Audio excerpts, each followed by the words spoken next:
দল হিসাপে নহয়, পৃথিৱীৰ য'তেই সাম্প্ৰদায়িক বিগ বাষ্পৰ ৰাজনীতি হয়, মানৱতাৰ য'ত ভূস্খলন হয়, এইটো অতিকে গৰিহণাৰ যোগ্য আৰু অতি নিন্দনীয়।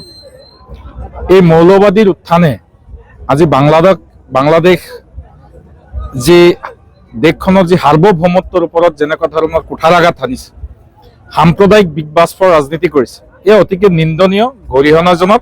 আমি অতিকে তীব্ৰ গৰিহণা দিছোঁ।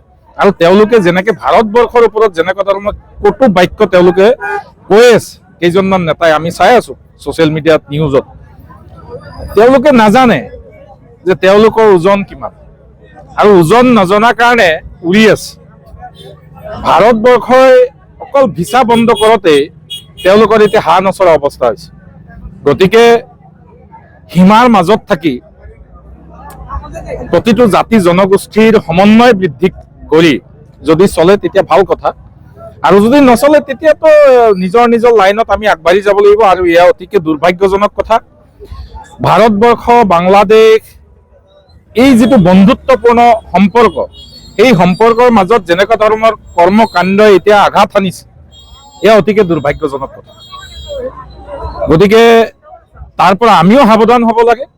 আমি উগ্ৰ সাম্প্ৰদায়িকতাবাদ কেতিয়াও সমৰ্থন নকৰোঁ, ধৰ্মীয় মৌলবাদ আমি কেতিয়াও সমৰ্থন নকৰোঁ। পৃথিৱীৰ যিখন দেশতে ধৰ্মীয় উন্মাদনাৰ সৃষ্টি হৈছে, সেই দেশখন বৰবাদ হৈছে। গতিকে আমি আমাৰ সীমাৰ ভিতৰত থাকি, তেওঁলোকে তেওঁলোকৰ সীমাৰ ভিতৰত থাকি কথাবোৰ কোৱা ভাল। আৰু এই ক্ষেত্ৰত ভাৰত চৰকাৰে ইতিমধ্যে আপোনালোকে দেখিছে, ইতিমধ্যে তেওঁলোকৰ ভাৰত চৰকাৰৰ যেনেকে হাই কমিশ্যনৰ ওপৰত বাৰ বাৰ আঘাত সানিছে। গতিকে তাৰ কাৰণে আমি সকীয়াই দিছোঁ।